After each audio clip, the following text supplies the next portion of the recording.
year student and coming examinee. আজকের এই Covid error এই নতুন ধরনের লেকচারে আপনাদের সবাইকে স্বাগতম। যেহেতু এটা হচ্ছে রিভিউ লেকচার, কিছুটা সনাতন লেকচারের সাথে আমি একটু কিছুটা কম্পেয়ার করার জন্য কিছু কিছু জিনিস এখানে নিয়ে আসছি। আজকে আমার লেকচারের টপিক হচ্ছে review of the respiratory system. তো আজকে আমি বিশেষ করে রেসপিরেটরি সিস্টেমের মধ্যে অবস্ট্রাকটিভ এয়ারওয়ে ডিজিজ গুলো নিয়ে আলাপ করব। এবং আপনারা জানেন যে অবস্ট্রাকটিভ এয়ারওয়ে ডিজিজ কমনলি আমাদের যে অ্যাডাল্টের পেশেন্টের যে কমন অবস্ট্রাকটিভ ডিজিজ সেগুলো হচ্ছে bronchial asthma, chronic obstructive pulmonary disease, bronchiectasis. এই তিনটা হচ্ছে অ্যাডাল্টের সবচেয়ে কমন। বাচ্চাদের ক্ষেত্রে ব্রঙ্কিওলাইটিস, এটাও একটা অবস্ট্রাকটিভ এয়ারওয়ে ডিজিজ। তবে আমাদের এই মেইন অবস্ট্রাকটিভ এয়ারওয়ে ডিজিজ যেগুলো অ্যাডাল্টে মোর প্রিভ্যালেন্ট, ব্রঙ্কিয়াল অ্যাজমা এবং সিওপিডি। তার ভিতরে সবচেয়ে কমন হচ্ছে ব্রঙ্কিয়াল অ্যাজমা এবং সিওপিডি, দেন ব্রঙ্কিয়েকটেসিস। সুতরাং আজকে আমি মেইনলি রিভিউ করব ব্রঙ্কিয়াল অ্যাজমা এবং সিওপিডি, এবং আমি বিশেষ করে কিছুটা কম্পেয়ার করব দুইটার মধ্যে, যাতে আপনাদের বুঝতে সুবিধা হয় বা মনে রাখতে সুবিধা হয়। দুইটার মধ্যে কম্পেয়ার করে আপনি কিভাবে মনে রাখবেন যে ব্রঙ্কিয়াল অ্যাজমা কি ধরনের ফিচার থাকে বা ট্রিটমেন্টে কি ধরনের চেঞ্জ আসে, অ্যাজমাতে কি ধরনের ফিচার থাকে বা কি ধরনের চেঞ্জ আসে। তো আজকের টপিক হচ্ছে ব্রঙ্কিয়াল অ্যাজমা সিওপিডি রিভিউ। প্রথমে আমরা যদি ডেফিনেশনের দিকে তাকাই, ব্রঙ্কিয়াল অ্যাজমা হচ্ছে একটা ক্রনিক ইনফ্লামেটরি ডিসঅর্ডার, যেখানে হিস্ট্রি অফ রেসপিরেটরি সিম্পটম থাকে like wheeze, shortness of breath, chest tightness and cough. এবং এটা ভ্যারি করে ওভার টাইম এন্ড ইন্টেন্সিটি, এবং together with variable expiratory flow limitation. তাহলে এখানে মূল যে বিষয়টা সেটা হচ্ছে একটা ক্রনিক ইনফ্লামেটরি ডিসঅর্ডার, এবং definitely it is hypersensitivity to an allergen, সেটা থেকে এই ক্রনিক ইনফ্লামেটরি ডিসঅর্ডারটা হয়।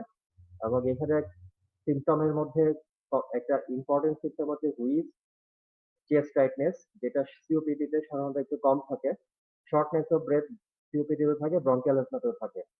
আর একটা ইম্পর্টেন্ট বিষয় হচ্ছে এখানে এক্সপিরেটরি যে ফ্লো লিমিটেশন, যেটা আমরা পালমারি ফাংশন টেস্টের মাধ্যমে বুঝতে পারি, সেই এক্সপিরেটরি ফ্লো লিমিটেশনটা খুব ভ্যারি করে। এটা ডায়াগনাল ভ্যারিয়েশন হতে পারে, সিজনাল ভ্যারিয়েশন হতে পারে। এই টিপিক্যাল কিছু ফিচার নিয়েই আমাদের ব্রঙ্কিয়াল অ্যাজমা। সুতরাং এটা একটা ক্রনিক ইনফ্লামেটরি ডিসঅর্ডার, যেটা একটা hypersensitivity reaction, type 1 hypersensitive reaction to an allergen, এবং যেখানে টিপিক্যালি সিম্পটমের মধ্যে হুইজ এবং chest tightness typically different from COPD থাকে, এর সাথে কাফ, শর্টনেস অফ ব্রেথ থাকে। আর এক্সপিরেটরি ফ্লো লিমিটেশনটা ভ্যারি করে over time and duration, intensity. অন্যদিকে সিওপিডি এটা প্রিভেন্টেবল ডিজিজ, যেহেতু এটা একটা নক্সাস এজেন্ট বিশেষ করে স্মোকিং থেকে হয়, এবং ট্রিটেবল ডিজিজ। কিন্তু এখানে ডিফারেন্সটা হচ্ছে এখানে এয়ার ফ্লো লিমিটেশনটা হচ্ছে পারসিস্টেন্ট। ব্রঙ্কিয়াল অ্যাজমাতে বলছি যে ভ্যারি করে এবং অনেক সময় রিভার্সিবল হয়, কিন্তু ক্রনিক অবস্ট্রাকটিভ পালমোনারি ডিজিজে এয়ার ফ্লো লিমিটেশনটা হচ্ছে পারসিস্টেন্ট, এবং এই ডিজিজটা হচ্ছে প্রোগ্রেসিভ। ব্রঙ্কিয়াল অ্যাজমা কিন্তু প্রোগ্রেসিভ না, বেশিরভাগ ক্ষেত্রে প্রোগ্রেসিভ না। এটাও একটা chronic inflammatory disorder in the airway and lungs to noxious particle and gas. সুতরাং এখানে অ্যালার্জেনের ভূমিকা নাই, এখানে ভূমিকা হচ্ছে কিছু noxious particle and gas like smoking, coal dust, যেটার রিঅ্যাকশনে ক্রনিক ইনফ্লামেশন হয়। It is not hypersensitivity reaction. সুতরাং এটা হচ্ছে chronic inflammatory disorder due to irritation of a noxious substance, যেখানে এয়ার ফ্লো লিমিটেশনটা পারসিস্টেন্ট থাকে এবং ডিজিজ ইজ প্রোগ্রেসিভ। অন্যদিকে ব্রঙ্কিয়াল অ্যাজমার এয়ার ফ্লো লিমিটেশনটা হচ্ছে ভ্যারিয়েবল এবং ইন ইন্টেন্সিটি অ্যান্ড ডিউরেশন, এবং ওটা নন প্রোগ্রেসিভ।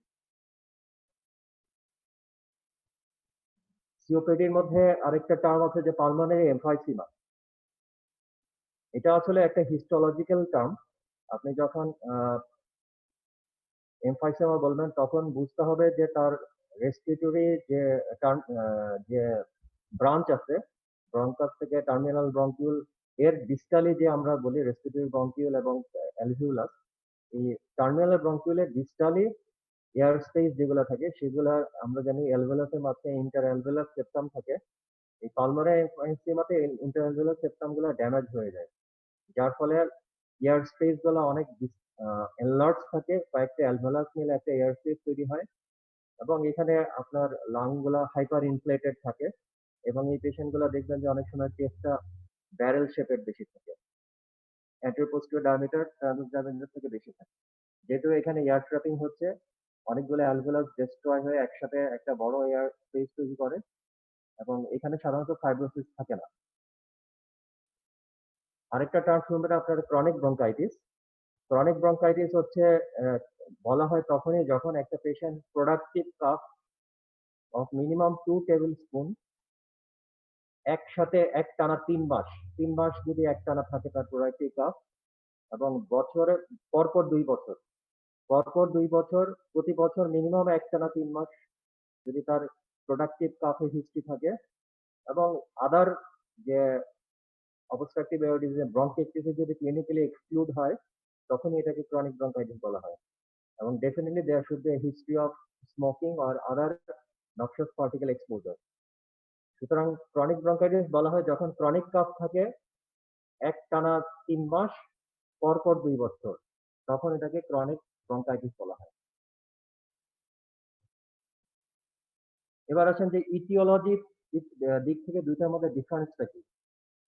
ব্রঙ্কিয়াল এজমা হচ্ছে heterogeneous interplay between genetic and environmental factor. সুতরাং এখানে জেনেটিক ফ্যাক্টরও ইম্পোর্টেন্ট, এনভায়রনমেন্টাল ফ্যাক্টর যে এক্সপোজার সেটাও ইম্পোর্টেন্ট। জেনেটিক ফ্যাক্টর এইজন্য ইম্পোর্টেন্ট দেখা গেছে যে ফ্যামিলিতে অনেক ক্ষেত্রে ব্রঙ্কিয়াল এজমা একজনের থাকলে অন্য ফ্যামিলি মেম্বারদের থাকে। অনেক সময় দেখা যায় আইডেন্টিক্যাল টুইন যারা তাদের মধ্যে এই ব্রঙ্কিয়াল এজমার ইনসিডেন্সটা অনেক বেশি।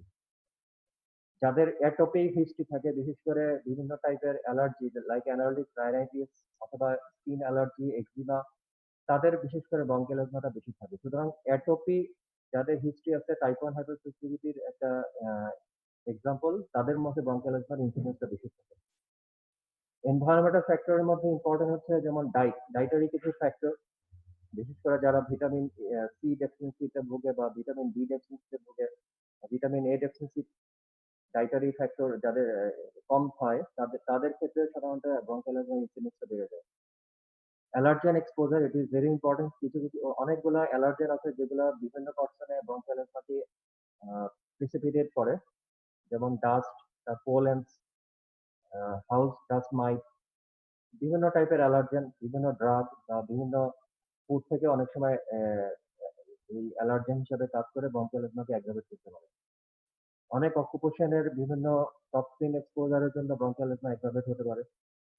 চাইল্ডহুডে বিশেষ করে রেসপিরেটরি সিনসাইটিল ভাইরাস ইনফেকশন থেকেও ব্রঙ্কিয়াল এজমা রিকারেন্ট ইনফেকশন হয়ে হাইপারসেনসিটিভিটি ডেভেলপ করতে পারে।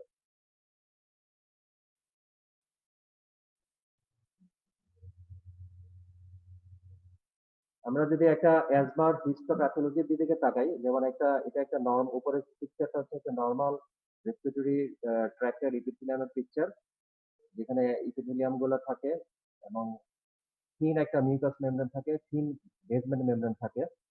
যখনই অ্যাজমা ডেভেলপ করে তখন দেখবেন যে এই যে ক্রনিক ইনফ্লামেশন এর জন্য তার বেসমেন্ট মেমব্রেনটা থিকেনিং হয়ে যায় এবং ইপিথেলিয়ামের উপরে একটা থিক মিউকাস মেমব্রেনের একটা লেয়ার জমা হয় এবং সেই লেয়ারের মধ্যে বিভিন্ন টাইপের ইনফ্লামেটরি সেল যে লাইক ইউসিনোফিল গুলো ইনফিলট্রেট করে। তার ল্যামিনা প্রক্রিয়াতেও বিভিন্ন টাইপের ইনফ্লামেটরি সেল বিশেষ করে ইউসিনোফিল তারপরে মাস্ট সেল এগুলা অ্যাকুমুলেশন হয়।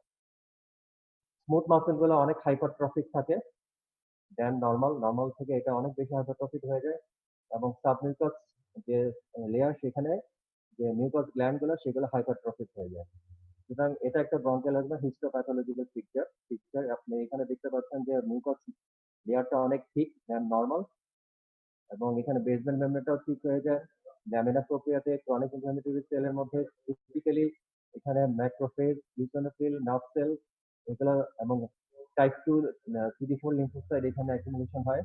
স্মুথ মাসল গুলো অনেক হাইপারট্রফি হয়ে যায়। সাবমিউকাস গ্ল্যান্ড গুলো হাইপারট্রফি হয় এবং নাম্বারে বাড়ে।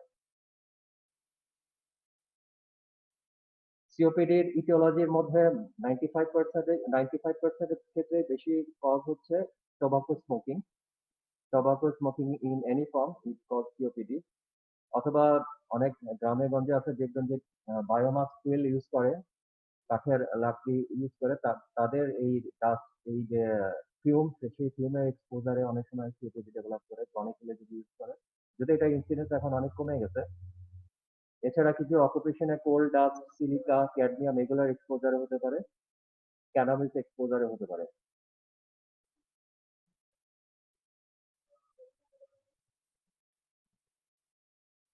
জেনেটিক ফ্যাক্টর, হোস্ট ফ্যাক্টরের মধ্যে এটা খুব রেয়ার। যেমন আলফা 1 অ্যান্টিটেনসিন ডেফিসিয়েন্সি হলে আমরা জানি এটা সিওপিডি হতে পারে। এটা জেনেটিক একটা ডেফিসিয়েন্সি ডিসঅর্ডার যেখানে সিওপিডি হওয়ার চান্স বেশি থাকে।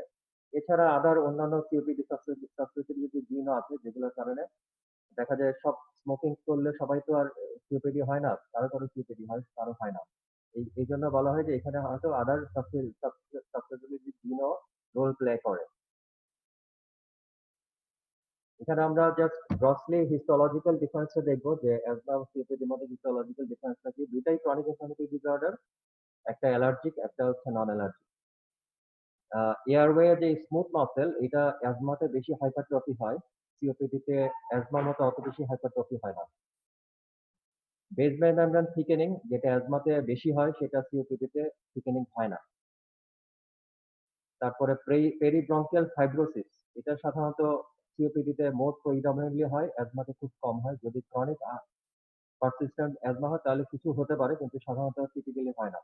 কিন্তু সিওপিডিতে এটা কমনলি হয়। পেরিব্রঙ্কিয়াল ব্রঙ্কিওলস যেহেতু এটা ক্রনিক এবং প্রোগ্রেসিভ ডিসঅর্ডার।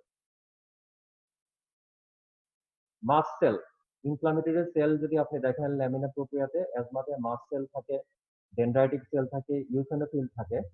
কিন্তু সিওপিডিতে এই সেলগুলা থাকে না। সেখানে other inflammatory cell like neutrophil থাকে, T1 lymphocyte, T1 helper lymphocyte সেটা থাকে। হেল্পার লিম্ফোসাইট অ্যাজমাতে হেল্পার টাইপ 2 থাকে আর ওখানে হেল্পার টাইপ 1 থাকে। So these are the basic difference histologically. অ্যাজমাতে ইনফ্লামেশন, এটাই ইনফ্লামেশন একটা, এটা টাইপ 1 হাইপারসেনসিটিভিটি, এটা chronic inflammation and non allergic. আমার মনে হয় আপনারা পয়েন্টটা বুঝতে পারছেন। একটা স্মুথ মাসেলের ডিফারেন্স, বেসমেন্ট মেমব্রেনের ডিফারেন্স, ইনফ্লামেটরি সেলের টাইপস এর মধ্যে ডিফারেন্স এবং ফাইব্রোসিস কোনটাতে হয় কোনটাতে হয় না।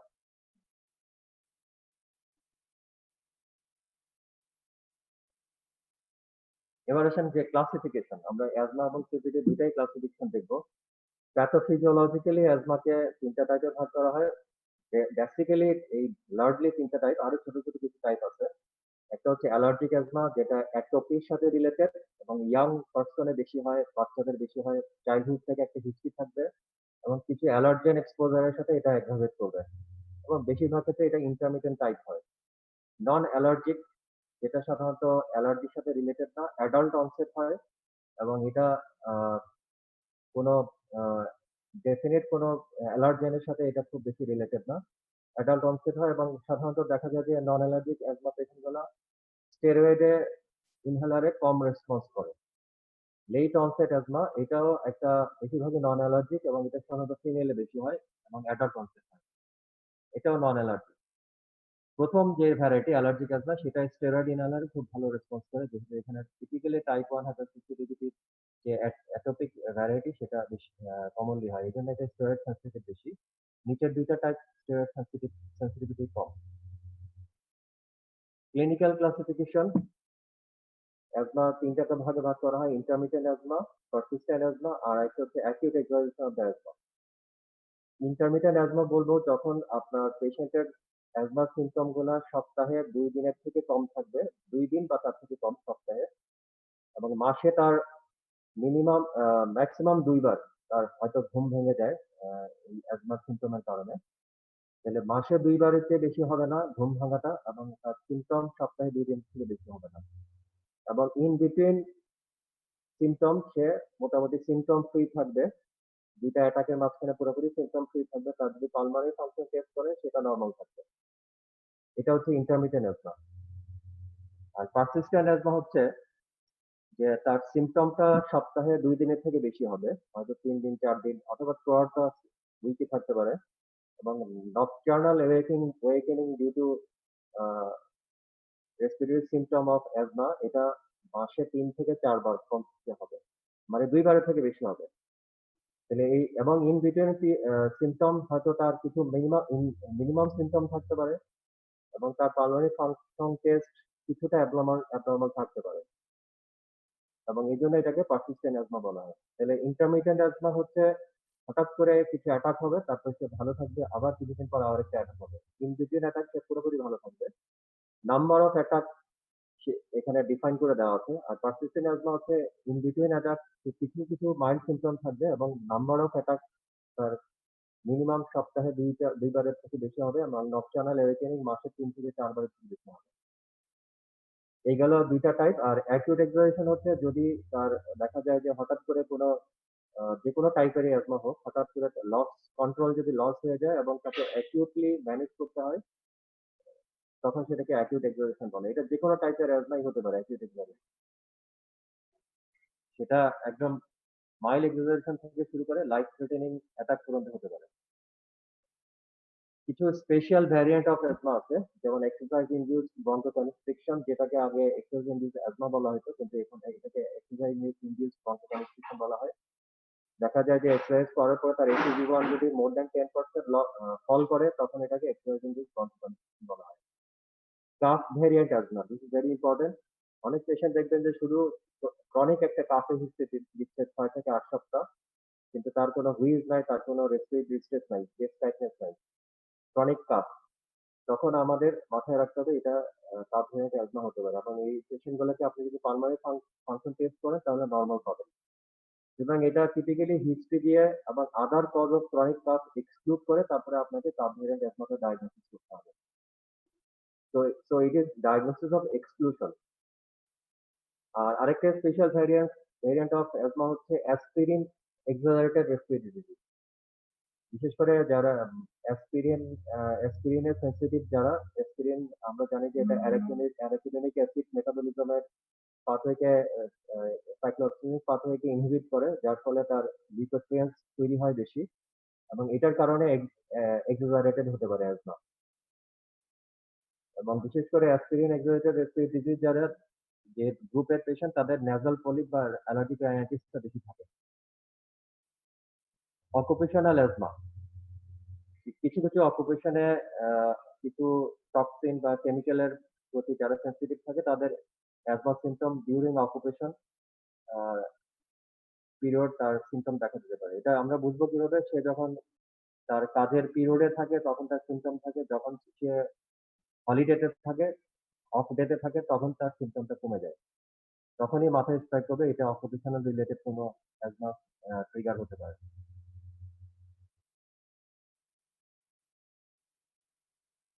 এই গেল আমাদের অ্যাজমার ক্লাসিফিকেশন। আমরা প্রথমে বলছি প্যাথোফিজিওলজিক্যালি অ্যালার্জিক, নন অ্যালার্জিক এবং লেট অনসেট অ্যাজমা।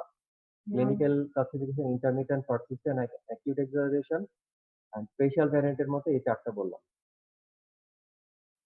এবার আসেন সিওপিডি ক্লাসিফিকেশন। এটা আপনাদের ডেভিডসনে আছে, আপনারা দেখবেন গোল্ড ক্লাসিফিকেশন। স্টেজ 1 যেটাকে মাইল্ড বলা হয়, stage 2 moderate, stage 3 severe, stage 4 হচ্ছে ভেরি সিভিয়ার। এটা মেইনলি পালমোনারি ফাংশন টেস্টের উপর করা হয়। ACV1 যে percentage of the predicted value সেটার উপর ভিত্তি করে। এটা আপনার বই দেখে নেবেন, বইতে খুব সুন্দরভাবে ডেভিডসনে আছে যে কখন স্টেজ 1, স্টেজ 2, স্টেজ 3, স্টেজ 4 বলবেন। কনভেনশনাল আরেকটা টাইপস অফ সিওপিডি আছে, যদিও এটা অনেকে এখন ইউজ করে না। একটা হচ্ছে টাইপ 1 সিওপিডি, যেটা পিঙ্ক অ্যান্ড পাফার বলা হয়। টাইপ 2 যেটা ব্লু অ্যান্ড ব্লটার বলা হয়। আর টাইপ 3 হচ্ছে mixed. Type a pink and puffer, এটা সাধারণত যাদের এমফাইসিমা প্রিডমিনেন্ট সিওপিডি থাকে তাদেরকে পিঙ্ক অ্যান্ড পাফার বলা হয়। টাইপ বি হচ্ছে ব্লু অ্যান্ড ব্লটার, যাদের ক্রনিক ব্রঙ্কাইটিস প্রিডমিনেন্ট সিওপিডি থাকে তাদের ব্লু অ্যান্ড ব্লটার বলা হয়। পিঙ্ক পাফারে সাধারণত সায়ানোসিস কম হয়, পেশেন্ট গুলা সায়ানোস থাকে না, এই জন্য পিঙ্ক পিঙ্ক বলে এবং তারা শর্টলি ব্লিডিং করে দেখে তাদেরকে পাফার বলা হয়। ব্লু ব্লটার ক্রনিক ব্রঙ্কাইটিস প্রিডমিনেন্ট, তাদের সায়ানোসিসটা বেশি হয়, এই জন্য তাদের ব্লু বলা হয় এবং তাদের রাইট হার্ট ফেলিওর বেশি হয়, পালমোনারি হাইপারটেনশন হয়, এই জন্য ইডিটেটাস থাকে, এই জন্য ব্লটার বলা হয়। তাহলে ব্লু ব্লটার হচ্ছে ক্রনিক ব্রঙ্কাইটিস প্রিডমিনেন্ট, যাদের সায়ানোসিস এবং কোর পালমোনারি বেশি হয়, এই জন্য এটাকে ব্লু ব্লটার বলা হয়। আর টাইপ সি হচ্ছে মিক্স, যেখানে এমফাইসিমা সিওপিডি প্রায় ইকুয়াল পরিমাণে মিক্স ফিচার থাকে, সেগুলোকে টাইপ সি বলা হয়। এবার আসেন সবচেয়ে ইম্পোর্টেন্ট যেটা পরীক্ষায় কমনলি জিজ্ঞেস করে যে অ্যাজমা এবং সিওপিডি কে কিভাবে ডিফারেনশিয়েট করবেন? আপনারা কি আছেন? শুনতে পাচ্ছি। জি Yes, স্যার। sir. জি, স্যার। হ্যালো? স্যার প্রশ্নটা কারো আরেকবার কারো কোনো কোয়েশ্চেন থাকলে জিজ্ঞেস করতে পারেন। স্যার পাফারটা কেন আরেকবার বলবেন? তারপর হচ্ছে এমফাইসিমা প্রিডমিনেন্ট সিওপিডি যারা তারা পার্সলি ব্রিদিং করে। মুখ দিয়ে ২ টা লিপস কে যখন সে এক্সপিরেশন করে ২ টা লিপস গুলাকে একসাথে করে এই লিপস এর ফাঁক দিয়ে সে এক্সপিরেশন করে। এটার উদ্দেশ্য হচ্ছে যে ওরাল এবং ইন্ট্রাগ্লটিক প্রেশারটাকে সে এক্সপিরেশন করার সময় আ আ ইনক্রিজ করার চেষ্টা করে। Purse sleeping breathing. এটা এমফাইসিমা প্রিডমিনেন্ট সিওপিডি যারা তাদের বেশি হয়। এজন্য এটাকে বলে পাফার। Thank you sir. এবার আসেন সবচেয়ে ইম্পোর্টেন্ট যেটা সিওপিডি এবং অ্যাজমা কিভাবে ডিফারেনশিয়েট করবেন? এটা খুবই ইম্পোর্টেন্ট এবং কমন কোয়েশ্চেন ভাইভাতে। আমি একটা করে আসছি। ১ম হচ্ছে এইজ অফ অনসেট। সিওপিডি সাধারণত 40 ইয়ার্স এর পরে বেশি হয়। আর ব্রঙ্কিয়াল অ্যাজমা যেকোনো বয়সে হতে পারে। সাধারণত চাইল্ডহুড থেকেই বেশি হয় যে বিশেষ করে অ্যালার্জিক অ্যাজমা বা চাইল্ডহুড অ্যাজমা যেটা অ্যাটোপিক অ্যাজমা সেটা চাইল্ডহুড থেকেই অনসেট থাকে। আর অ্যাডাল্ট অনসেট বা নন অ্যালার্জিক অ্যাজমা গুলো সাধারণত অ্যাডাল্ট এজ থেকে শুরু হয়। কিন্তু সিওপিডি কমনলি 40 ইয়ার্স এর নিচে খুব রেয়ারলি হয়। কাফের যে প্যাটার্নটা ২ টার মধ্যে ডিফারেন্স হচ্ছে সিওপিডি তে কাফের এক্সপেক্টেশন টা রিলেটিভলি হয়। আর ব্রঙ্কিয়াল এজমাতে কাফটা থাকে ঠিক এবং সাধারণত এক্সপেক্টোরেশন টা খুব ইনফ্রিকুয়েন্ট হয়। স্পুটামটা খুব কম বের হয় এবং ঠিক থাকে। কিন্তু সিওপিডি তে কাফ এক্সপেক্টোরেশন টা হয়। ডিসনিয়া সিওপিডি তে প্রোগ্রেসিভ এবং পারসিস্টেন্ট সাধারণত গ্র্যাজুয়ালি প্রোগ্রেস করে এবং পারসিস্টেন্টলি থাকে। মাঝে, মাঝে এক্সাজারেশন হতে পারে। আর অ্যাজমাতে ইন্টারমিটেন্ট এবং ভ্যারিয়েবল। মাঝে, মাঝে দেখা যায় সিম্পটম হয়, মাঝে, মাঝে ভালো থাকে, আবার কিছুদিন পরে বাড়ে এবং ভ্যারিয়েবল দেখা যায় সব আর্লি মর্নিং এ বেশি হয় অথবা কিছু সিজনে যেমন স্প্রিং সিজনে বেশি হয়, বসন্তকালে বেশি হয়, অন্য সিজনে কম থাকে। এই যে সিজনাল ভেরিয়েশন এবং ডায়ার্নাল ভেরিয়েশন এটা টিপিক্যালি অ্যাজমাতে হয়। সিওপিডি তে উইন্টারে অনেক সময় এগ্রাভেট করে ডিউ টু কোল্ড কিন্তু আদারওয়াইজ এরকম সিজনাল বা ডায়ার্নাল ভেরিয়েশন হয় না। হুইজ এবং চেস্ট টাইটনেস এটা অ্যাজমার কমন ফিচার। সিওপিডি তে সাধারণত হুইজ বা চেস্ট টাইটনেস কমপ্লেইন খুব কম সাধারণত পেশেন্ট কমপ্লেইন করে না। সিম্পটম ফ্রি পিরিয়ড সাধারণত সিওপিডি তে থাকে না কিন্তু ইন্টারমিটেন্ট অ্যাজমাতে বিশেষ করে সিম্পটম ফ্রি পিরিয়ড থাকে। পারসিস্টেন্ট অ্যাজমা হলে অনেক সময় একেবারে সিম্পটম ফ্রি হয়তো থাকে না কিন্তু মাঝখানে কিছু মাইল্ড সিম্পটম থাকতে পারে ইন বিটুইন অ্যাটাক। কিন্তু অ্যাজমাতে সিওপিডি তে সাধারণত সিম্পটম ফ্রি পিরিয়ড থাকে না। ইটিওলজিক্যাল ফ্যাক্টরের মধ্যে smoking is very important in COPD. Main risk factor হচ্ছে স্মোকিং এখানে মোর দ্যান 25 ইয়ার স্মোক করলে তার সিওপিডি হয়। কিন্তু অ্যাজমার কজ এর ক্ষেত্রে স্মোকিং এর কোনো রিলেশন নাই। অ্যালার্জিক হিস্ট্রি যেমন স্কিন অ্যালার্জি লাইক এক্সিমা, তারপরে nasal allergy like allergic rhinitis বা আদার ফুড অ্যালার্জি এগুলা ব্রঙ্কিয়াল অ্যাজমাতে বেশি অ্যাসোসিয়েটেড থাকে, সিওপিডি তে সাধারণত অ্যাসোসিয়েটেড থাকে না। Family history of disease like bronchial অ্যাজমাতে family history of bronchial asthma যে পেশেন্ট তার ফ্যামিলিতে আরো অন্য মেম্বারও ব্রঙ্কিয়াল অ্যাজমা এফেক্টেড থাকতে পারে।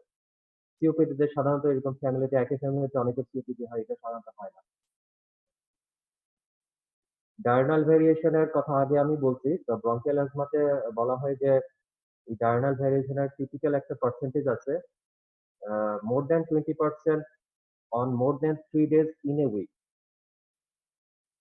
মানে পিক এক্সপিরেটরি ফ্লো রেট যেটা সেটা যদি আমরা প্রতিদিন পেশেন্টের দেখি তাহলে দেখব যে সপ্তাহে ৩ দিনই বা তার থেকে বেশি দিন তার এই diurnal variation of the peak expiratory flow rate more than 20% হবে। কিন্তু সিওপিডি তে এত বেশি ডায়নাল ভেরিয়েশন হবে না। আপনি যদি এক্সামিন করেন তাহলে দেখবেন যে আমরা টিপিক্যালি চেস্ট এক্সামিন করার সময় ১ম এ শেপ অফ দ্য চেস্ট দেখি। ব্যারেল শেপের চেস্ট সিওপিডি তে মোর কমনলি হয়। অ্যাজমাতে সাধারণত ব্যারেল শেপের চেস্ট হয় না। যদি চাইল্ডহুড থেকে একদম আনকন্ট্রোল অ্যাজমা থাকে এবং ক্রনিক পারসিস্টেন্ট হয়ে যায় তখন কিছু ক্ষেত্রে হতে পারে কিন্তু সাধারণত হয় না। আমরা যখন পারকাশন করি পেশেন্টকে তখন আমরা দেখি যে তার এমফাইসিমার যে চেঞ্জ গুলো সেটা দেখি, যেমন লিভার টানলেস লোয়ার ডাউন হয়, কার্ডিয়াক টানলেস অবলিটারেশন হয়। এটা সাধারণত সিওপিডি তে বেশি পাওয়া যায়। বিশেষ করে এমফাইসিমা প্রিডমিনেন্ট সিওপিডি তে। অ্যাজমাতে সাধারণত এই ধরনের ফাইন্ডিং পাওয়া যায় না যে লিভার টানলেস লোয়ার ডাউন হয়ে গেছে বা কার্ডিয়াক টানলেস অবলিট হয়ে গেছে। এই পারকাশন ফাইন্ডিংটা সিওপিডি তে কমন। ব্রেথ সাউন্ড সিওপিডি তে দুটাতেই ভেসিকুলার উইথ প্রলং এক্সপিরেশন, যেহেতু দুটোই অবস্ট্রাকটিভ এয়ার ডিজিজ। কিন্তু সিওপিডি তে ব্রেথ সাউন্ডটা একটু রিডিউস থাকে। আর অ্যাজমাতে ব্রেথ সাউন্ডটা ভালোও শোনা যায় এবং প্রলং এক্সপিরেশনটা ভালো শোনা যায়। ইন্টেনসিটিটা নরমাল থাকে, সিওপিডি তে ইন্টেনসিটিটা কমে যায়। অনেক সময় এমফাইসিমা প্রিডমিনেন্ট হলে ব্রেথ সাউন্ড খুব আস্তে শোনা যায়। অ্যাডেড সাউন্ডের মধ্যে একটা ইম্পর্টেন্ট সাউন্ড দুটাতেই হচ্ছে রংটাই। সিওপিডি তে রংটাই গুলো থাকে লো পিচ এবং স্ক্যাটার্ড। বিভিন্ন একেক জায়গায় শোনা যায়, একেক জায়গায় শোনা যায় না। আর অ্যাজমাতে রংটাই গুলো হচ্ছে হাই পিচ এবং পলিফনিক। অনেক সব জায়গায় শোনা যায় এবং অনেক মানে হাই পিচ, অনেক জোরে শোনা যাবে এবং ওয়াইড স্প্রেড। এইগুলো এক্সামিনেশনের ডিফারেন্স। আর ওই যে পার্ট স্লিপিং ব্রিদিং এর কথা বলছিলাম, সেটা সিওপিডি এমফাইসিম প্রিডমিনেন্ট হলে পার্ট স্লিপ ব্রিদিং পাবেন, বা ট্রাকিয়াল টাগ যে সাইন গুলো সেটা পাবেন। অ্যাজমাতে এই সাইন গুলো সাধারণত কম পাওয়া যায়। এরপরে আপনি যদি ইনভেস্টিগেট করেন পেশেন্টকে, চেস্ট এক্সরেতে আমরা যে বলি যে hyper inflated lung, narrow tubular heart, low flat diaphragm, এগুলো সাধারণত সিওপিডির এমফাইসিমা প্রিডমিনেন্ট ভ্যারাইটি যেটা সেটাতে পাওয়া যায়। কিন্তু অ্যাজমাতে এক্সরে সাধারণত নরমাল থাকে। স্পুটাম যদি মাইক্রোস্কোপি করেন তাহলে যে ইনফ্লামেটরি সেল পাবেন সেটার মধ্যেও ডিফারেন্স আছে। সিওপিডিতে স্পুটামে আপনি মেইনলি ইনফ্লামেটরি সেলের মধ্যে পাবেন নিউট্রোফিল এবং CD4 হেল্পার সেল। আর ব্রঙ্কিয়াল অ্যাজমাতে বিশেষ করে অ্যাটোপিক ভ্যারাইটি যেটা সেখানে ইউসিএল পাবেন এবং এখানে সাইটোটক্সিক টি সেলও পাওয়া যায়। স্পাইরোমেট্রি সবসময় সিওপিডিতে অ্যাবনরমাল থাকবে, অবস্ট্রাকটিভ এরর ফিচার থাকবে, কখনোই এটা নরমাল হবে না। অ্যাজমা পেশেন্ট যখন in between attack say normal থাকে, বিশেষ করে ইন্টারমিডিয়েট অ্যাজমাতে, তখন এটা স্পাইরোমেট্রি নরমাল থাকতে পারে।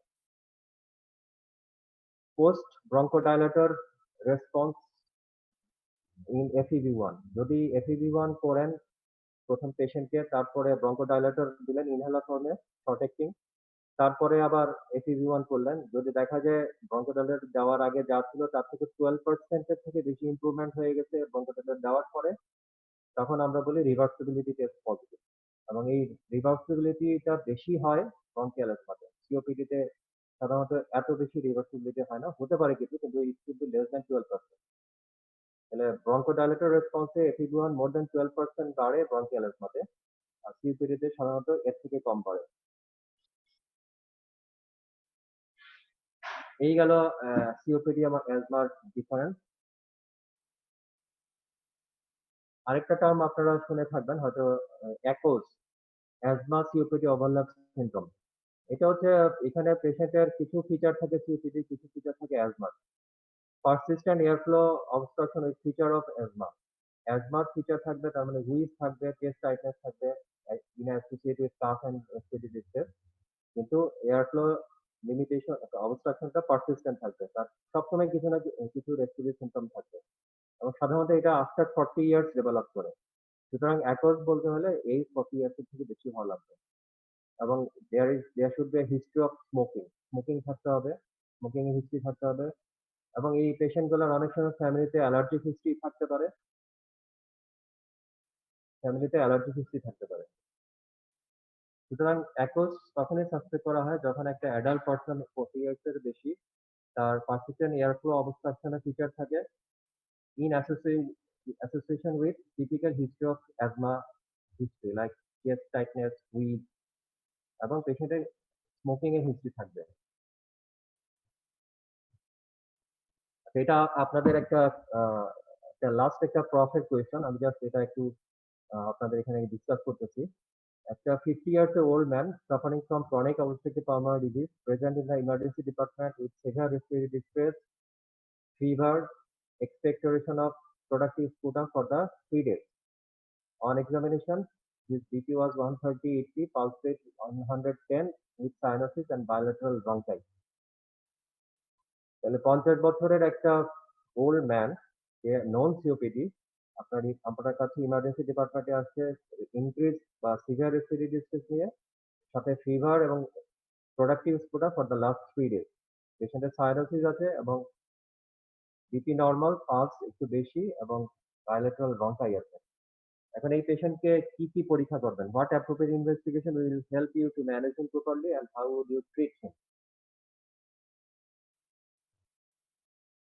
তাহলে আমরা এটা একটু সলভ করি। আ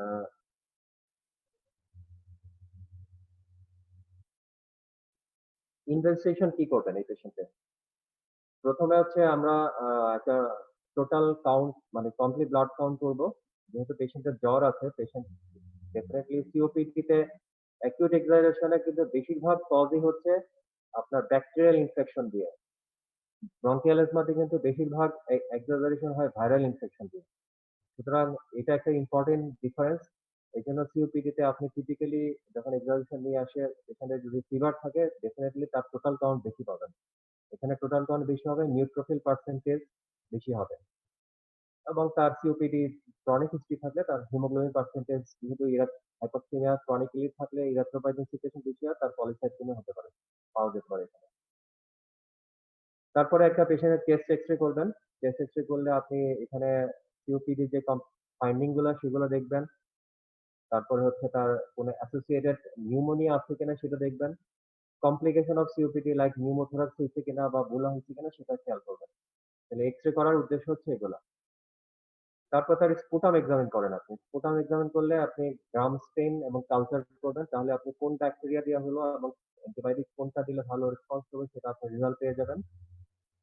এই ৩ টা হচ্ছে বেসিক ইনভেস্টিগেশন যে আপনি তার এখন যে ফিভার কাফ ইনক্রিজ করলে সেটার পিছনে তার ব্যাকটেরিয়াল ইনফেকশন আছে কিনা নাই এবং কোন ব্যাকটেরিয়া দেয়া হইছে সেটা প্রুভ করার জন্য এই টেস্ট গুলো লাগবে। এবং রেডিওলজিক্যাল এভিডেন্স অফ ইনফেকশন সেটা আপনি এক্স-রে দেখে বুঝবেন। তারপরে ইম্পোর্টেন্ট ইনভেস্টিগেশন হচ্ছে আর্টেরিয়াল ব্লাড গ্যাস এনালাইসিস। এবং যখন acute examination of the COPD নিয়ে আসে তখন ডেফিনিটলি এখানে এবিজিতে আপনি abnormality পাবেন। আমরা দেখি হচ্ছে partial pressure of oxygen, partial pressure of carbon dioxide এবং পিএইচ এই ৩ টা বিশেষ করে দেখি। Partial pressure of oxygen definitely reduce করবে, কার্বন ডাইঅক্সাইড বেড়ে যেতে পারে, পিএইচ ও রিডিউস হতে পারে। ইসিজি করলে আপনি দেখবেন যেহেতু ক্রনিক যদি হিস্ট্রি থাকে সিওপিডি তাহলে আ বিশেষ করে ক্রনিক ব্রঙ্কাইটিস প্রিডমিনেন্ট হলে রাইট ভেন্ট্রিকুলার হাইপারট্রফির এভিডেন্স পেতে পারেন। রাইট অ্যাট্রিয়াল হাইপারট্রফির এভিডেন্স পি পালমোনালি দিয়ে পেতে পারেন এবং অনেক সময় ড্রাগের কারণে একটোপিক্স বা হাইপোক্সিয়ার কারণে একটোপিক্স হতে পারে। এগুলা হচ্ছে uh evidence of pulmonary hypertension develop করবে কিনা তার একটা আ ইনফরমেশন এখানে পাবেন। Right ventricular hypertrophy, P pulmonary এগুলো কিন্তু পালমোনারি হাইপারটেনশন হওয়ার পরে হয়। সুতরাং ইসিজিতে যদি আরভিএইচ হয়, পি পালমোনারি ডেভেলপ করে তাহলে বুঝবেন তার right ventricular pulmonary hypertension develop করছে। এই বেসিক ইনভেস্টিগেশন গুলা করার পরে তারপরে আপনি পেশেন্টের আরো কিছু রুটিন পরীক্ষা করবেন যেমন ব্লাড সুগার দেখবেন, তার রেনাল ফাংশন দেখবেন, আ প্রোক্যালসিটোনিন দেখা হয় যে ব্যাকটেরিয়া ইনফেকশন সাসপেক্ট করা হয়। স্পাইরোমেট্রি এই সাধারণত অ্যাকিউট এক্সামিনেশন স্টেজে করা হয় না। পেশেন্ট সেটেল হওয়ার পর তারপর স্পাইরোমেট্রি করা হয়। এবার আসেন যে পেশেন্টের ইনভেস্টিগেশন করার পরে আপনি ট্রিটমেন্ট কিভাবে করবেন এই পেশেন্টকে? পেশেন্টকে ১ম এ হসপিটালাইজ করতে হবে যেহেতু অ্যাকিউট এক্সামিনেশন নিয়ে আসছে পেশেন্ট সায়ানোজ। পেশেন্টকে হসপিটালাইজ করবেন, তাকে বেড রেস্ট করবেন প্রোক্টা পজিশনে। অক্সিজেন ইনহেলেশন দিবেন। কতটুকু দিবেন? এখানে লো ফ্লো অক্সিজেন দেওয়া হয়। আমরা যা ১ থেকে ২ লিটার অক্সিজেন বা পার্সেন্টেজ এ বললে 24-28% অক্সিজেন দেওয়া হয়। আমরা জানি এয়ার এ 21% অক্সিজেন থাকে। আপনি প্রতি লিটার অক্সিজেন দিলে 4% করে বাড়ে। তাহলে এয়ার এর সাথে সে তো নেজাল ক্যানুলা যদি দিয়ে নেয় বা মাস্ক দিয়ে নেয় তার ভিতর দিয়ে এয়ার তো যাচ্ছে। সেই 21 এর সাথে আপনি ১ লিটার দিলে আরো ৪% যোগ হবে। 21 প্লাস ৪ 25%। আপনি যদি ২ লিটার দেন তাহলে ৪, ৪, ৮ আর সাথে 21% 29% হবে। তাহলে ২ লিটারের বেশি সাধারণত আমরা সিওপিডি তে দেই না। এর কারণ কি? এটা আ আমার মনে হয় আপনারা অনেকে জানেন যে যেহেতু সিওপিডি পেশেন্ট গুলা ক্রনিক্যালি হাইপোক্সিক অ্যা হাইপোক্সিক ও থাকে, হাইপারক্যাপনিক ও থাকে। যেহেতু ক্রনিক হাইপারক্যাপনিয়া থাকে তাদের রেসপিরেটরি সেন্টার গুলা আপনি আপনার কার্বন ডাইঅক্সাইড যে লেভেল বেশি থাকে সেটার প্রতি ডিসেনসিটাইজ হয়ে যায়। রেইজড কার্বন ডাইঅক্সাইড লেভেল তখন রেসপিরেটরি সেন্টারকে স্টিমুলেট করে না। তখন একমাত্র রেসপিরেটরি সেন্টারকে স্টিমুলেট করে হাইপক্সিয়া। এখন আপনি যদি হাই ফ্লো অক্সিজেন দিয়ে দেন, তার হাইপক্সিয়াকে টোটালি কারেকশন করে দেন, তাহলে তার রেসপিরেটরি ড্রাইভ কমে যাবে। এবং রেসপিরেটরি ড্রাইভ কমে গেলে তার কিন্তু প্যারাডক্সিক্যালি তার আবার হাইপারক্যাপনিয়া এগ্রাভেট করবে, হাইপক্সিয়া এগ্রাভেট করবে। এইজন্য কিছুটা হাইপক্সিয়া মেইনটেইন করা হয়। এইজন্য আমরা লো ফ্লো অক্সিজেন দেই, হাই ফ্লো অক্সিজেন দেই না। তো আমরা সাধারণত ২ লিটারের বেশি দিব না বা 28 থেকে 29% দিব। এর বেশি দিব না। আমাদের উদ্দেশ্য থাকবে partial pressure of oxygen 60 millimetre of mercury এবং স্যাচুরেশন 90% এর কাছাকাছি রাখার জন্য। একদম নরমাল 99 বা 100 করে ফেলবো না। পেশেন্টকে প্রথমে একটা বেডসাইড পিক এক্সপিরিটরি ফ্লো মেজার করবেন এবং এটা প্রতি 15 টু 30 মিনিটস পর করবেন ট্রিটমেন্ট দেওয়া অবস্থায় ইমপ্রুভমেন্ট দেখার জন্য। পেশেন্টকে নেবুলাইজ করবেন উইথ সালবিটামল এবং ইপ্রাটোমিয়াম ব্রোমাইড কম্বিনেশন দিয়ে এবং পেশেন্টকে স্টেরয়েড দিতে হবে glucocorticoid 30 milligram orally for 10 days. 10 days আপনি একটা স্টেরয়েড ট্রিটমেন্ট দিবেন তার অ্যান্টি ইনফ্ল্যামেটরি ড্রাগ হিসেবে। অ্যান্টিবায়োটিক দিতে হবে যেহেতু পেশেন্ট এখানে কমপ্লেইন ছিল ফিভার এবং ইনক্রিজড কাফ। সিওপিডিতে অ্যান্টিবায়োটিক দেওয়ার ৩ টা ইন্ডিকেশন আছে। একটা হচ্ছে যদি স্পুটাম ভলিউম বেড়ে যায় অ্যাকিউট ডিক্লারেশনে, অথবা স্পুটাম যদি পুরুলেন্ট হয়, অথবা তার যদি হঠাৎ করে শ্বাসকষ্ট বেড়ে যায়, ব্রেথলেসনেস বেড়ে যায়। এই ৩ টার মধ্যে যেকোনো একটা হলেই আপনি অ্যান্টিবায়োটিক দিতে পারবেন। অ্যাকিউট ডিক্লারেশনের মাইল্ড ভ্যারাইটি যেটা সেটাতে সাধারণত যেকোনো একটা আপনি পাবেন। মডারেট হলে যেকোনো ২ টা পাবেন, সিভিয়ার হলে ৩ টাই পাবেন। যে হয় স্পুটামের ভলিউমও বেড়ে গেছে, পুরুলেন্সও বেড়ে গেছে এবং ব্রেথলেসনেসও বাড়ছে। এই ৩ টার মধ্যে যেকোনো একটা পেলে বা ২ টা পেলে বা ৩ টা পেলে আপনি অ্যান্টিবায়োটিক অ্যাডভাইস করবেন। কারণ অ্যান্টিবায়োটিক সিওপিডিতে এক্সাজারেশন দেওয়া হয় কারণ বেশিরভাগ সিওপিডি এক্সাজারেশন হয় ব্যাকটেরিয়াল ইনফেকশন দিয়ে। সাধারণত আমরা অ্যামাইনো পেনিসিলিন যেমন অ্যামোক্সিসিলিন বা ম্যাক্রোলিড গ্রুপ অফ অ্যান্টিবায়োটিক যেমন এজিথ্রোমাইসিন দেওয়া হয় অথবা টেট্রাসাইক্লিন দেওয়া হয়। যদি সিউডোমোনাস ইনফেকশন সাসপেক্ট করা হয়, যার স্পুটাম কালারটা যদি একটু গ্রিনিশ হয়, তখন আমরা ফ্লুরোকুইনোলল যেমন লিভোফ্লক্সাসিন বা আপনার গ্যাটিসপ্রোক্সাসিন এগুলো দিতে পারি অথবা অ্যামাইনো গ্লাইকোসাইড দিতে পারি। তাহলে অ্যান্টিবায়োটিক দিতে হবে কমনলি অ্যামাইনো পেনিসিলিন অথবা ম্যাক্রোলিড অথবা টেট্রাসাইক্লিন। আর সিউডোমোনাস যদি মনে হয় সাসপিশন হয় তাহলে ফ্লুরোকুইনোলল অথবা অ্যামাইনো গ্লাইকোসাইড। এই গেল অ্যান্টিবায়োটিক। তারপর হচ্ছে যদি পেরিফেরাল ইডিমা থাকে তাহলে ডায়াবেটিক্স দিবেন। এইগুলো আমাদের ড্রাগ ট্রিটমেন্ট। আপনি নেবুলাইজ করবেন হাফ অ্যান আওয়ার পর অথবা ১ ঘন্টা পর। যদি পেশেন্ট আস্তে, আস্তে ইমপ্রুভমেন্ট হয় তাহলে স্পেসিংটা আরো আরেকটু বাড়াবেন ২ থেকে ৪ ঘন্টা পর করবেন। এখন পেশেন্ট যদি এইসব ম্যানেজমেন্টের পরেও রেসপন্স না করে, যদি দেখা যায় পেশেন্ট রেসপিরেটরি ফেইলিউর এ চলে গেছে এবং পেশেন্টের যদি দেখা যায় আপনি ইডিজি করে আর্টেরিয়াল ব্লাড গ্যাস অ্যানালাইসিস করে দেখলেন পিএইচ 7.35 এর নিচে নেমে গেছে, carbon dioxide level 45 millimetre of mercury থেকে বেড়ে গেছে, তখন আপনাকে নন ইনভেসিভ ভেন্টিলেশন এ যেতে হবে। এবং কমনলি সিওপিডি তে যে নন ইনভেসিভ মোডটা ইউজ করা হয় সেটার নাম হচ্ছে বাইপ্যাপ। এই বাইপ্যাপ ইউজ করবেন যখন এই রেসপিরেটরি ফেইলিউর এর ফিচারের সাথে কার্বন ডাইঅক্সাইড লেভেলটা 45 এর বেশি হবে এবং পিএইচ লেস দ্যান 7.35 হবে। সাথে যদি পেশেন্ট ফ্যাটিগ হয়ে যায় তখন বাইপ্যাপ ইউজ করবেন। ইনভাসিভ ভেন্টিলেশন মানে ইনটিউবেশন এবং মেকানিক্যাল ভেন্টিলেশন যেটা সেটা দিবেন যখন পেশেন্ট ওই নন ইনভেসিভ ভেন্টিলেশন টলারেট করতে পারবে না অথবা তার রেসপিরেটরি রেট যদি 35 এর থেকে বেশি হয়ে যায়, পার্শিয়াল প্রেশার অফ অক্সিজেন যদি 40 এর নিচে নেমে যায় বা কার্বন ডাইঅক্সাইড যদি 60 থেকে বেশি হয়ে যায়, পিএইচ 7.25 এর থেকে নেমে গেলে, অথবা পেশেন্টের রেসপিরেটরি অ্যারেস্ট, রেসপিরেটরি মুভমেন্ট একদমই স্লাগিশ হয়ে গেছে এবং ইম্পেয়ার্ড কনশাস লেভেল হলে তখন আপনাকে ইনভাসিভ ভেন্টিলেশনে যেতে হবে। তাহলে এগুলা হচ্ছে আপনি কখন ইনকিউবেট করে মেকানিক্যাল ভেন্টিলেশনে দিবেন। পেশেন্ট আনকনশাস হয়ে গেছে, রেসপিরেটরি অ্যারেস্টে চলে গেছে অথবা তার রেসপিরেটরি রেট মোর দ্যান 35 হয়ে গেছে, তার partial pressure of oxygen less than 40, carbon dioxide more than 60, pH less than 7.25, এগুলা থাকলে তখন আপনাকে ভেন্টিলেশন করতে হবে, ইনভাসিভ ভেন্টিলেশন। এই গেল আমার ওই কোয়েশ্চনের অ্যান্সার। এই কোয়েশ্চনের অ্যান্সার গুলো এইভাবে এই পয়েন্ট গুলো দিয়ে দিতে হবে। এখন আসেন যে এই সিওপিডি ম্যানেজমেন্ট এক্সাজারেশন আমরা যেভাবে করলাম, সিভিয়ার অ্যাকিউট এজমা ম্যানেজমেন্ট থেকে এটার ডিফারেন্সটা কি? সিভিয়ার অ্যাকিউট এজমাতে আমরা হাই ফ্লো অক্সিজেন দেই, সাধারণত মাস্ক। আর সিওপিডি তে আমরা সাধারণত লো ফ্লো অক্সিজেন দেই। কারণ কি সেটা আমি আগেই বলছি। এটা সাধারণত 28 থেকে 29% পর্যন্ত দেওয়া হয়। সিওপিডি তে যখন এক্সাজারেশন নিয়ে আসে, অ্যাকিউট সিভিয়ার এজমা নিয়ে আসে, তখন আমরা ১ম এ শুধুমাত্র সালবিটামল দিয়ে নেবুলাইজ করি। ইপ্টাপ্রোপিয়াম ব্রোমাইডটা পরে এড করি যদি সালবিটামলের রেসপন্স ভালো না হয়। কিন্তু সিওপিডি তে ১ম থেকেই বিটা 2 এগোনিস্ট সালবিটামল এবং অ্যান্টিকোলিনার্জিক শর্ট অ্যাক্টিং ইপ্টাপ্রোপিয়াম ১ম থেকেই দেওয়া হয়। Routine antibiotic bronchial asthma, acute severe এজমাতে সাধারণত দেওয়া হয় না, যেহেতু ভাইরাল কজ বেশিরভাগ ক্ষেত্রেই এক্সাজারেশন করে। সিওপিডি এক্সাজারেশনে বেশিরভাগ ক্ষেত্রে ব্যাকটেরিয়া এক্সাজারেট করে দেখে আমরা রুটিনলি অ্যান্টিবায়োটিক দিয়ে থাকি।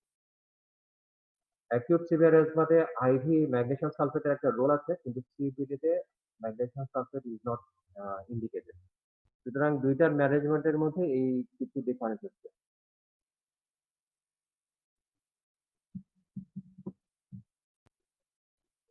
কারো কোনো কোয়েশ্চেন থাকলে বলতে পারেন। কারো কোনো কোয়েশ্চেন আছে? স্যার আপনি সিওপিডির যে একটা হয়েছিল, প্রেজেন্টেশন হয়েছিল, ওখানে বলেছিলেন যে সিওপিডির কমপ্লিকেশন সেকেন্ডারি পলিসাইথেমিয়া হয়। কেন সেই রিজনটা আরেকবার যদি বলতেন?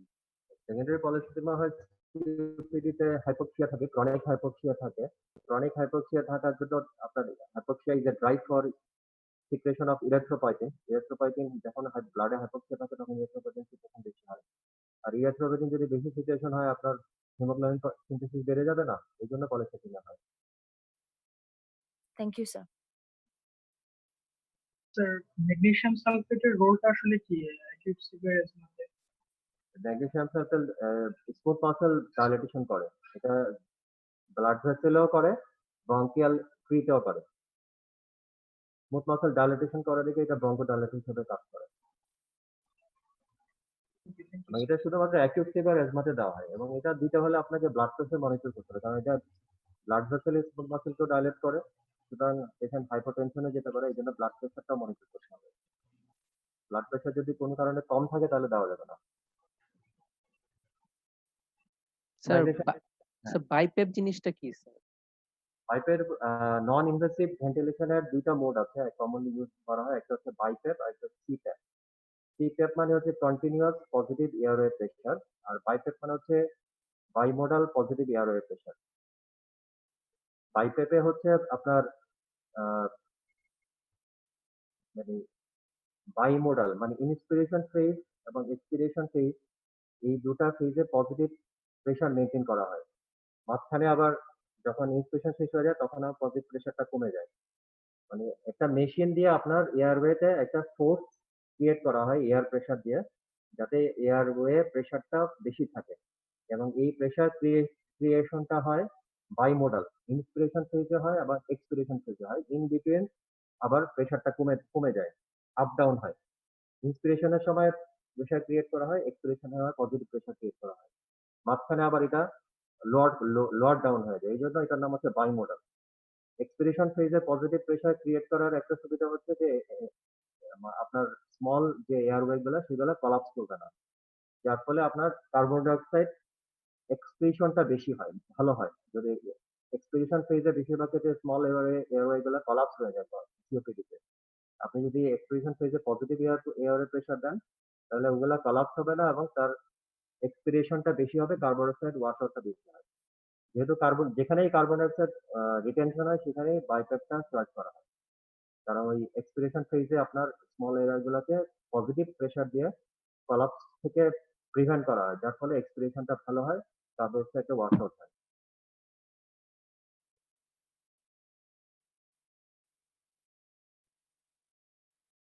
আচ্ছা, আমি ইন শর্ট এটা খুব কুইকলি যাব। অ্যাজমা মেডিকেশনের কিছু গ্রুপস আছে, রিলিভার মেডিকেশন, কন্ট্রোলার মেডিকেশন এবং অ্যাড অন থেরাপি। এই ৩ টা গ্রুপের অ্যাজমা মেডিকেশন আছে। রিলিভার মেডিকেশন সেটা আপনারা সবাই জানেন, short acting beta 2 against salbutamol এবং টার্বিটালিন। আমরা সালবিটামলটা বেশি ইউজ করি। এটা ইনহেলার ফর্মে পাওয়া যায়, নেবুলাইজ ফর্মে পাওয়া যায়, ওরালিও পাওয়া যায়।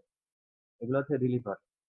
আর কন্ট্রোলার মেডিকেশনের মধ্যে একটা হচ্ছে ইনহেল কর্টিকোস্টেরয়েড, তার মধ্যে ডেক্লোমেথাসন ডাইপ্রোপিওনেট, বুটেসোনাইড, ফ্লুটিকাসোন, সিক্লিসোনাইড। আমরা বেশিরভাগ ক্ষেত্রে ডেক্লোমেথাসন, বুটেসোনাইড, ফ্লুটিকাসন এই তিনটা ইউজ করি। বুটেসোনাইডের থেকে ফ্লুটিকাসন এবং ডেক্লোমেথাসনটা বেশি ইউজ করা হয়। তারপরে লিকোট্রেন্ট রিসেপ্টর অ্যান্টাগনিস্ট, এটার মধ্যে মন্টিলুকাসটা বেশি ইউজ করা হয়। Long acting beta two agonist, salmeterol এবং ফরমেটেরল। শর্ট অ্যাক্টিং নাম হচ্ছে সালবিটামল, আর লং অ্যাক্টিং হচ্ছে সালমেটেরল এবং ফরমেটেরল। সাস্টেন রিলিজ থিওফাইলিন এবং ক্রোমোগ্লাইকেট বা নিডোক্রোমিল সোডিয়াম।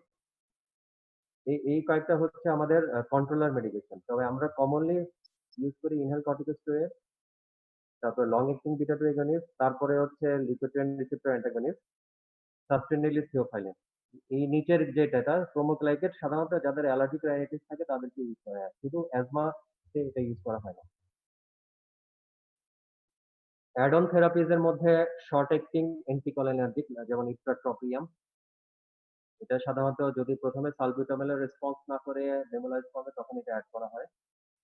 আইজিই অ্যান্টিবডি, অমালিজুম্যাব, এগুলা আসলে অনেক কস্টলি, আমাদের দেশে পাওয়া যায় অবশ্য অনেক দামি। Low dose oral corticosteroid, long acting antimuscarinic agent যেটাকে লামা বলা হয়, যেমন টায়ারট্রোপিয়ামটা বেশি ইউজ করা হয় এই ব্রঙ্কিয়াল অ্যাজমাতে। ম্যাগনেসিয়াম সালফেট আগেই বলছি, ব্রঙ্কিয়াল থার্মোপ্লাস্টিক। তাহলে এগুলো হচ্ছে add on therapy. First line second লাইনে যে লিভার এবং কন্ট্রোলার মেডিকেশন সেগুলো যদি কাজ না করে তখন এই গ্রুপসটা অ্যাড করা হয়। এই স্টেপ ওয়াইজ ট্রিটমেন্টে আপনার ডেভিডসনে দেখবেন যে আপনার স্টেপ ওয়াইজ কিভাবে ট্রিটমেন্ট করবেন। প্রথমে আমরা short acting beta two agonist as required দিয়ে থাকি। যখন দেখা যায় short acting beta two agonist salbutamol inhaler সপ্তাহে ৩ বারের থেকে বেশি লাগবে, তখন আপনাকে স্টেপ আপ করতে হবে। তো প্রথম স্টেজে এই শর্ট অ্যাক্টিং বিটা টু অ্যাগনিস্টের যদি কাজ না হয় তখন আমরা low dose corticosteroid inhaler use করি। প্রথমে মনিটর করে তারপরে রেগুলার। যদি লো ডোজে কাজ না হয় তখন আমরা আহ, এর সাথে long acting beta two agonist add করি। Long acting beta two agonist plus low dose ICS, inhale corticosteroid, এবং তার সাথে short acting beta two as required. যদি এটাতে কাজ না হয় তাহলে আমরা আইসিএস এর ডোজটা মিডিয়াম নিব, সাথে এই long acting beta two agonist থাকবে। যদি তারপরেও পেশেন্ট আনকন্ট্রোল হয়ে যায় তখন আমরা আইসিএস টা হাই ডোজ নিব, সাথে long acting beta two agonist থাকবে। অথবা সাথে যদি দরকার হয় ফোর্থ ড্রাগ সেটা লিকোট্রিয়েন্ট রিসেপ্টর অ্যান্টাগনিস্ট সেটা ইউজ করতে পারি, বা সাস্টেনেস, থিওফালিন বা লং অ্যাক্টিং মাস্কারেনিক অ্যাগনিস্ট এগুলো ইউজ করতে পারি। তাহলে ফোর্থ ড্রাগটা আমরা সাধারণত যদি হাই ডোজ স্টেরয়েড এবং long acting beta two agonist কাজ না হয় তখন আমরা অ্যাড করব। এবং একদম লাস্ট স্টেজে যদি সবকিছুর পরেও পেশেন্ট কন্ট্রোল না হয় তখন continuous frequent use of oral steroid. এবং এখানে আসলে স্পেশালিস্ট ওপিনিয়ন লাগবে এই পেশেন্ট গুলাকে। এটা আপনারা বইতে দেখে নেন, এই স্টেপ অফ ট্রিটমেন্টের বইতে আছে। Exaggeration of asthma mild, moderate, severe এবং লাইফ থ্রেটেনিং হতে পারে। মাইল্ড হচ্ছে যদি পিক এক্সপিরেটরি ফ্লো রেটটা 76 থেকে 100 এর মধ্যে থাকে। মডারেট হচ্ছে যদি এটা 51 থেকে 75 এর মধ্যে থাকে। সিভিয়ার অ্যাকিউট অ্যাজমা হচ্ছে যদি এটা 33 থেকে 50 এর মধ্যে থাকে। আর লাইফ থ্রেটেনিং এ এটা লেস দেন 33 হয়ে যাবে। তাহলে এটা হচ্ছে এক্সাজারেশন অফ অ্যাজমার ক্লাসিফিকেশন: মাইল্ড, মডারেট, সিভিয়ার এবং লাইফ থ্রেটেনিং। ম্যানেজমেন্ট করবেন কিভাবে অ্যাকিউট এক্সাজারেশন অ্যাজমা? আপনার যদি ওইরকম একটা হিস্ট্রি দিয়ে দেয় যে একটা অ্যাজমা পেশেন্ট তার চাইল্ডহুড থেকে অ্যাজমা ছিল, এখন হঠাৎ করে এক্সাজারেশন নিয়ে আসছে, তখন আপনি কি করবেন? যদি মাইল্ড কেস হয় তাহলে আপনি আউটডোরে ট্রিটমেন্ট দিতে পারেন। যদি মডারেট হয় তাহলে আপনাকে অবজারভেশনে রেখে ট্রিটমেন্ট দিতে হবে। যদি মডারেট হয় তখন আপনি অক্সিজেন ইনহেলেশন দিবেন, হাই ফ্লো অক্সিজেন 60%, নেবুলাইজ করবেন সালবিউটামল দিয়ে। শর্ট কোর্স রেস্কিউ স্টেরয়েড দিবেন। এই শর্ট কোর্স রেস্কিউ স্টেরয়েড আমি পরে বলতেছি। 30 to 60 milligram per day for 3 to 14 days. এটা আসলে 3 to 14 days ভ্যারি করে। পেশেন্টের সিম্পটম রিলিভ হওয়ার পরে এট লিস্ট 48 আওয়ার্স কন্টিনিউ করতে হবে। পেশেন্ট সেটেল ডাউন হওয়ার পরে এট লিস্ট 2 ডেজ কন্টিনিউ করতে হবে। তো ওইজন্য দেখা যায় অনেক ক্ষেত্রে 5 দিন, অনেক ক্ষেত্রে 7 দিন, অনেক ক্ষেত্রে 10 দিনও লাগে। এজন্য রেঞ্জ দেওয়া হয়েছে 3 থেকে 14 দিন। তো এখানে অ্যাকচুয়ালটা হচ্ছে যে পেশেন্ট সিম্পটম কন্ট্রোলের পরে আরো 48 আওয়ার্স কন্টিনিউ করতে হবে এই স্টেরয়েডটা। এটা ডোজ 30 to 60 মিলিগ্রাম। আ বাচ্চাদের ক্ষেত্রে 1 মিলিগ্রাম পার কেজি। এই শর্ট কোর্স স্টেরয়েড এবং নেবুলাইজ করার পরে অক্সিজেন দেওয়ার পরে মডারেট কেসে আপনি পিক এক্সপিরেটরি ফ্লো রেটটা দেখবেন। যদি এগুলার পরে দেখা যায় যে peak expiratory flow rate more than 60% হয়ে গেছে তখন পেশেন্টকে অবজারভেশন থেকে হোমে পাঠিয়ে দিবেন, বাসায় পাঠিয়ে দিবেন। যদি দেখা যায় যে এগুলা ম্যানেজ করার পরেও পেশেন্ট ইমপ্রুভ হচ্ছে না, তার পিক ফ্লো লেস দ্যান 60% তাহলে তাকে ভর্তি করতে হবে এবং সিভিয়ার অ্যাজমা হিসেবে ট্রিটমেন্ট করতে হবে। সিভিয়ার অ্যাজমা পেশেন্টকে ভর্তি করে হাই ফ্লো অক্সিজেন দিবেন, নেবুলাইজ করবেন সালবিটামল দিয়ে এভরি 2 to 4 আওয়ারলি বা খুব বেশি সিভিয়ার হলে তখন 1 to হাফ অ্যান আওয়ারলিও করা যেতে পারে। এখানে স্টেরয়েড দিবেন 40 মিলিগ্রাম ওরালি অথবা হাইড্রোকর্টিসন ইনজেকশন দিতে পারেন 200 মিলিগ্রাম আইভি। যদি সালবিটামলে রেসপন্স না করে তাহলে এর সাথে ipratropium bromide oxygen nebulise driver nebuliser দিয়ে দিতে পারেন। তাহলে এখানে প্রথমে সালবিটামল যদি রেসপন্স না করে এর সাথে ইপ্রাট্রোপিয়াম ব্রোমাইড নেবুলাইজ করে দিতে হবে। স্টেরয়েড ওরালি অথবা আইভি ফর্মে দিতে পারেন সিভিয়ার হলে। এখানে ম্যাগনেসিয়াম সালফেটের একটা রোল আছে 1.2 থেকে 2 গ্রাম ওভার 20 মিনিট দেওয়া যাবে। যদি তার খুব সিভিয়ার অ্যাটাক হয়, পেশেন্ট নেবুলাইজার রেসপন্স করছে না, স্টেরয়েডের রেসপন্স করছে না, আপনি ম্যাগনেসিয়াম সালফেট দেওয়ার পরেও পেশেন্ট সিম্পটোমেটিক থাকতেছে তখন অ্যামোনোফালিন ড্রিপ দিতে পারেন।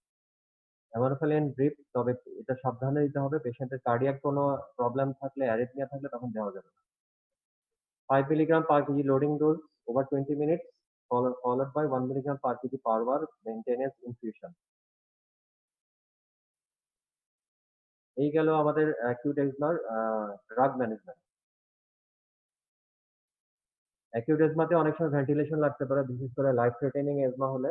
যদি দেখা যায় পেশেন্ট কমাতে চলে গেছে বা রেসপিরেটরি অ্যারেস্টে চলে গেছে অথবা পেশেন্ট এক্সহস্টেড, ডেলিরিয়াম বা ড্রাউজিনেস ডেভেলপ করছে, পেশেন্টের পিক পার্শ্ব প্রেশার অক্সিজেন যদি লেস দ্যান 60 হয়ে যায় বা পার্শ্ব প্রেশার অফ কার্বন ডাইঅক্সাইড যদি মোর দ্যান 45 হয়ে যায়, পিএইচ যদি ফল করে তখন আপনাকে assisted ventilation in the form of non invasive অথবা ইনভেসিভ দিতে হবে। নন ইনভেসিভ দিলে এখানে সিপ্যাপ দিতে পারেন যদি কার্বন ডাইঅক্সাইড রিটেনশন না থাকে, আর কার্বন ডাইঅক্সাইড রিটেনশন থাকলে বাইপ্যাপ দিবেন। আর যদি সিপ্যাপ বাইপ্যাপে রেসপন্স না করে তখন আপনাকে ইনভেসিভ ভেন্টিলেশন মানে মেকানিক্যাল ভেন্টিলেশন দিতে হবে। আমি শেষ পর্যায়ে চলে আসছি, জাস্ট 2টা মিনিট লাগবে। রেসপিরেটরি ফেইলিউর, যখন pulmonary gas exchange fails to maintain normal arterial and carbon dioxide level তখন এটাকে আমরা রেসপিরেটরি ফেইলিউর বলবো। তো রেসপিরেটরি ফেইলিউরে বলতে হলে পার্শ্ব প্রেশার অক্সিজেন লেস দ্যান 60 হতে হবে এবং এটা ডেফিনিটলি হওয়া লাগবে। লেস দ্যান 60 না হলে আপনার রেসপিরেটরি ফেইলিউর বলতে পারবো না। আর এর সাথে কার্বন ডাইঅক্সাইড লেভেল বাড়তেও পারে, নাও বাড়তে পারে। যদি কার্বন ডাইঅক্সাইড লেভেল নরমাল থাকে তাহলে এটা টাইপ 1 রেসপিরেটরি ফেইলিউর। আর যদি carbon dioxide level more than 45 হয়ে যায় then it is type 2 respiratory failure. তাহলে পালমোনারি গ্যাস এক্সচেঞ্জ ফেইলিউরের কারণে যদি প্রথমে আর্টেরিয়াল অক্সিজেন লেভেলটা লেস দ্যান 60 হয়ে যায় তখন আমরা বলবো রেসপিরেটরি ফেইলিউর। এর সাথে যদি কার্বন ডাইঅক্সাইড লেভেল বেড়ে যায় তখন এটা ফেইলিউরের টাইপ 2 হবে। আর যদি কার্বন ডাইঅক্সাইড নরমাল থাকে শুধু হাইপোক্সিয়া থাকে তখন আমরা বলবো টাইপ 1। এখন ক্লিনিক্যালি বুঝবেন কিভাবে রেসপিরেটরি ফেইলিউরে আছে কিনা নাই পেশেন্ট। একটা সিওপিডি এক্সারসাইজ নিয়ে আসছে বা ব্রঙ্কিয়াল এজমা নিয়ে আসছে, সে রেসপিরেটরি ফেইলিউর আছে কিনা বুঝবেন কিভাবে? এটা বোঝা যাবে যে পেশেন্টকে এক্সামিন করলে প্রথমে দেখতে হবে পেশেন্টের কনসাস লেভেল কেমন। অনেক সময় সিওপিডি অ্যাকিউট এক্সারসাইজে হাইপোক্সিয়া এবং কার্বন ডাইঅক্সাইড লেভেল রিটেনশনের কারণে পেশেন্ট কনসাস লেভেল ডিটোরিয়েট করতে পারে। পেশেন্ট ড্রাউজি হতে পারে, কনফিউজ হতে পারে, ডেলিরিয়াস হতে পারে, ইভেন কমাতেও চলে যেতে পারে। সুতরাং কনসাস লেভেল যদি অল্টারেশন থাকে তাহলে অবশ্যই আপনাকে মাথায় রাখতে হবে এই পেশেন্টটা রেসপিরেটরি ফেইলিউর হতে যাচ্ছে। আপনি এক্সামিন করবেন, পেশেন্টের সাইনোসিস আছে কিনা দেখবেন। সাইনোসিস যদি থাকে তাহলে মোর লাইকলি পেশেন্টের হয়তো রেসপিরেটরি ফেইলিউরে যাচ্ছে। কিছু ক্লিনিক্যাল সিম্পটম সাইন পাবেন যেটা দেখে কার্বন ডাইঅক্সাইড রিটেনশন আছে কিনা বুঝতে পারবেন। যেমন ওয়ার্ম পেরিফেরি, আপনি পেশেন্টকে হ্যান্ডশেক করেন, যদি পেরিফেরি হাতটা ওয়ার্ম মনে হয় তারপর পালসটা দেখেন। পালস যদি বাউন্ডিং পালস মনে হয়, পালস ভলিউম অনেক বেশি মনে হয় বাউন্ডিং ক্যারেক্টারের, তখন আমরা চিন্তা করব হয়তো তার কার্বোহাইড্রেট রিটেনশন হচ্ছে। তাহলে ওয়ার্ন পেরিফেরি হাত হ্যান্ডশেক করে বুঝতে হবে। পালস এক্সামিন করে যদি মনে হয় peripheral radial pulse, bounding pulse, এবং পেশেন্ট যদি কনশাস থাকে তাহলে তার ফ্ল্যাপিং ট্রেমার এক্সামিন করবেন, যেটা আমরা হেপাটিক ফেলিউরে দেখি ফ্ল্যাপিং ট্রেমার। যদি কার্বোহাইড্রেট রিটেনশন থাকে তাহলে এখানেও ফ্ল্যাপিং ট্রেমার পাবেন। এই ফিচারগুলো ইন্ডিকেট করবে তার কার্বোহাইড্রেট রিটেনশন আছে। এবং তার আন্ডারলাইন লাং ডিসঅর্ডার যেটা, সেটা হিস্ট্রি এবং এক্সামিন করে আপনি তো বুঝতে পারবেন এটা সিওপিডি, অ্যাজমা নাকি অন্য কিছু। তাহলে পেশেন্টের রেসপিরেটরি ফেলে বোঝার জন্য প্রথমে কনশাস লেভেলটা দেখবেন, ড্রাউজি, কনফিউজ, ডেলিরিয়াস বা কমাতে আছে কিনা। পেশেন্ট জেনারেল এক্সামিনেশনে সাইনোসিসটা দেখবেন, এবং কার্বোহাইড্রেট রিটেনশনের ফিচার হিসেবে তার হাত হ্যান্ডশেক করে ওয়ার্ন পেরিফেরি আছে কিনা দেখবেন, পালসের ক্যারেক্টারটা দেখবেন বাউন্ডিং পালস কিনা, এবং সিএনএস এক্সামিন করার সময় তার ফ্ল্যাপিং ট্রেমারটা দেখবেন। সাথে তার ওই যে লেভেল অফ কনসেন্ট্রেশন দেখার জন্য আমরা যে বিসিএস স্কোর করি সেই স্কোরটা করবেন। তো এগুলা দেখে আমরা আইডিয়া করব যে patient maybe in the respiratory failure. অনেক সিওপিডি পেশেন্ট দেখবেন যে খুব রেসপিরেটরি ফেলিউর আছে, কিন্তু দেখে মনে হবে না যে রেসপিরেটরি ফেলিউর আছে। অনেক সময় দেখে মনে হবে না, অত বেশি ডিস্ট্রেস মনে হবে না, কিন্তু আপনি অন্য যে ফিচার গুলো সেগুলো কিন্তু এক্সামিন করলে পাবেন। সিওপিডিতে কি ধরনের রেসপিরেটরি ফেলিউর হয়? আমরা জানি টাইপ 1 টাইপ 2 দুই ধরনের রেসপিরেটরি ফেলিউর আছে। অ্যাজমাতে সাধারণত টাইপ 1 অ্যাকিউট রেসপিরেটরি ফেলিউর হয়। আবার সিভিয়ার অ্যাকিউট অ্যাজমা হলে টাইপ 2 অ্যাকিউটও হতে পারে। সিওপিডিতে সাধারণত টাইপ 2 ক্রনিক হয়। আবার অ্যাকিউট এক্সারেশন হলে টাইপ 2 অ্যাকিউট অন ক্রনিক হতে পারে। তাহলে সিওপিডিতে সাধারণত ক্রনিক টাইপ 2 হয়। আর যদি অ্যাকিউট এক্সারেশন সিওপিডি নিয়ে আসে তখন টাইপ টাইপ 2 অ্যাকিউটও হতে পারে। অ্যাজমা সাধারণত টাইপ 1 অ্যাকিউট হয়। সিভিয়ার অ্যাকিউট অ্যাজমা হলে তখন টাইপ 2 অ্যাকিউট হয়। তার মানে সিভিয়ার অ্যাকিউট অ্যাজমাতে অনেক সময় কার্বন ডাই অক্সাইড রিটেনশন হতে পারে, কার্বন ডাই অক্সাইড লেভেল বেড়ে যেতে পারে, তখন এটা টাইপ 2 অ্যাকিউট হয়ে যাবে। নিউমোনিয়াতে হয় সাধারণত টাইপ 1 অ্যাকিউট। আপনারা তো করোনা বা কোভিড এর নাম শুনছেন। কোভিড এ কোন ধরনের রেসপিরেটরি ফেলিউর হয়? কোভিড এ যদি রেসপিরেটরি ফেলিউর হয় সাধারণত এই এআরডিএস বা নিউমোনিয়া যে কজ, এই অথবা পালমোনারি এম্বোলিজম, এই ৩ টা কারণে হয়। সবগুলাই টাইপ 1 অ্যাকিউট হয়। টাইপ 1 অ্যাকিউট তার মানে হাইপোক্সিয়া হবে, এখানে কার্বন ডাই অক্সাইড রিটেনশন হবে না।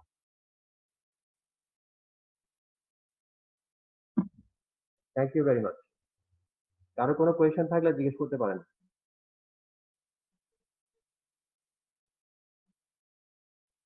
কারো কোনো কোয়েশ্চেন থাকলে জিজ্ঞেস করতে পারেন।